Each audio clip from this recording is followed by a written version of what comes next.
What's up, everybody, and welcome back. Hopefully you had a very Merry Christmas and a happy holiday. So I saw Avatar: The Way of Water. So of course I gotta review it. This is going to be a spoiler-free review. And I do have thoughts, I do have opinions, I got theories, but we won't get into that today. If I get into it, well, it just happens. So the first Avatar came out in 2009. Avatar: The Way of Water just came out 2022. It's been a good 13 years. It does a little refresher, which is nice, because you probably need one. It's been 13 years. But if you've seen the trailers, you should know that the story follows Jake and his family. He's got all these kids. The kids seem like they're about the age of how long it took for the movie to come out. They seem like the oldest one seems like he's got to be at least 13 to 16 years old. So maybe it was purposeful, maybe not. So I feel like the movie itself was a lot like the first one. I don't mean like story-wise, but in the grandiose scale of it. Without getting into spoilers, if you've seen the trailer, you know Jake and Neytiri and the family have to fight a bunch of people to stay together. That's the theme of this movie, is family. And it's probably why I enjoyed it. Salute me, familia. So the theme's about family sticking together, doing this, that, and the other to protect your family. That's the whole theme. The characters are very relatable. The dialogue is very relatable at times. It's like the first one. Sometimes the dialogue is cheesy, you know, I can get over that. That doesn't bother me so much. The movie was ridiculously long. It could have easily been 45 minutes shorter. Same as probably the first one. I don't remember how long the first one was. I think it was like 3 hours also. It's just when James Cameron does these movies, it seems like he likes to put a Pandora documentary in the film also. So you have long periods of time of no dialogue, long periods of time where it's just interactions with the wildlife and the plants and learning to do things, where it's not really pushing the story forward. It's just a showcase of, here's another part of Pandora you haven't seen yet, because James Cameron clearly loves Pandora. It's his baby. He probably wants to live there. But so it was a lot like the first one in this grandiose scale, telling a story that you've probably heard before. It tells a story you've probably seen before. Of course, it goes about it in its Avatar way. It goes about it in its Pandora way. I don't think there's anything wrong with that. I think, overall, it's a good movie. I wouldn't say it's great. I wouldn't say it's fantastic. I can't even tell you whether or not I'm gonna watch the entirety of the movie again. If I see it again, it's most likely going to be watch this scene, skip this part, watch this scene. Not because any of it is really bad, but just because it's so long, I don't think I want to sit there again and watch it from start to finish if I have an option not to.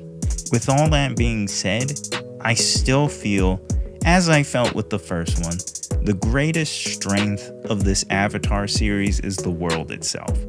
The culture that they're building, the tribes, the people, not necessarily the conflicts and the storytelling, but its greatest asset is the world and the avatars and the Na'vi themselves. Learning about these cultures, learning about these people, seeing how they interact, what differentiates them from each other. That's the main selling point of this franchise to me. And it's one that I enjoy. Because honestly, it's a really interesting world. Really interesting people, really interesting cultures. Yeah, I'll sit there and I'll watch it. Maybe you don't want to because it's so long, and I can understand that. But this is one that I would say, at least watch it once. Now, saying at least watch it once, I think you want to watch it in the best manner you can, which is basically you probably want to watch this IMAX 3D. And I know it's expensive. I think this is so much more of an experience. You can watch it in standard def. Maybe you don't want to put the 3D glasses on. Maybe you just don't want to spend the extra money. Will it be as good? That's up to you.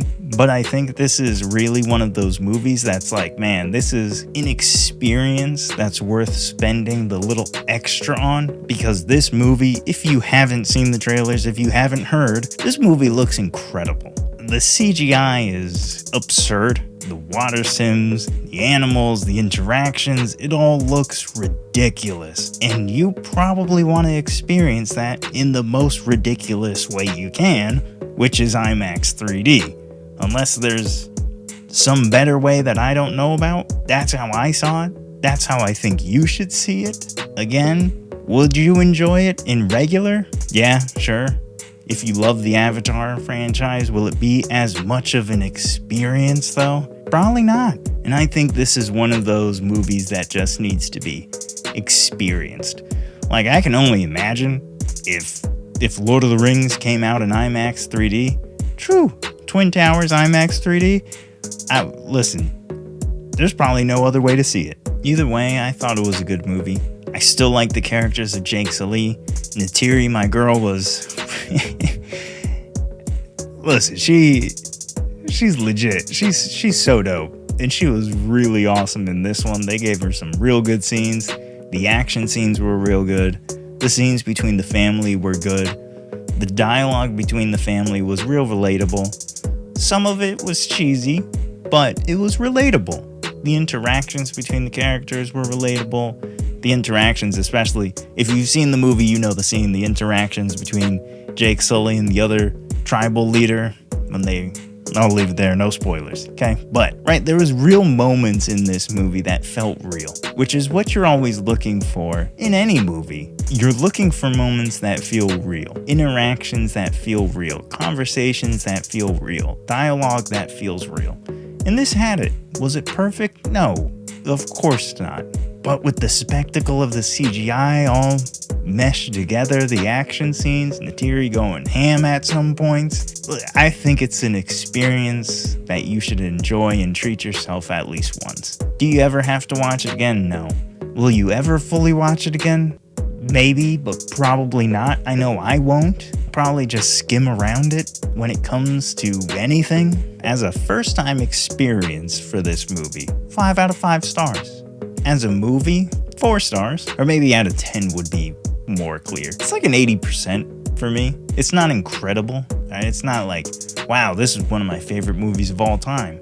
As far as visual effects go, it is. As far as contents-wise, it's not. I would highly recommend that you go see Avatar: Way of Water. It's definitely, I feel, an experience worth having. If you've seen the film, let me know in the comments down below what you thought of it. As always, like and subscribe to the channel and check out the podcast. Links are in the description box below. Other than that, I will see all of you in the next one.